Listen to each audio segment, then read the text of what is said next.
Ha, tilning joni bor ekan. Bekorga jonli til deb atalmas ekan. Agar tilni xazina desak, u ko'mib qo'yilgan yo sandiqda saqlanadigan xazina emas, balki qurt kabi tirik xazina ekan.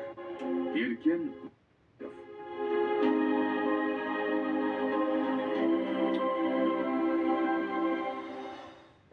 o'zbek tilini milliy bayram sifatida nishonlashimiz bizning mustaqilligimiz kafolatlanganidan dalolat beradi.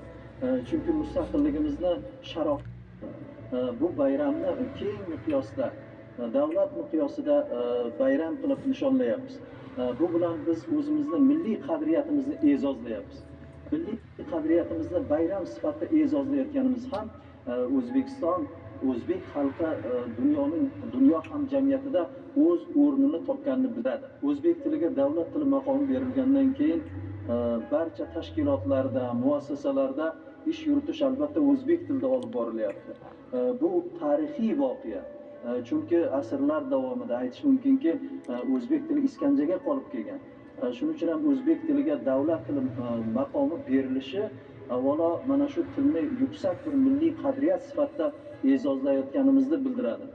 Va bu til, o'zbek tili insonni hayotiga, har bir odamning hayotiga tegishli barcha hodisalarni ifodalay oladigan qudratga ega ekanligini namoyon etadi. Shuning uchun ham demak davlat idoralaridagi hujjatlarning barchasi o'zbek tiliga o'tkazilayotgan ekan.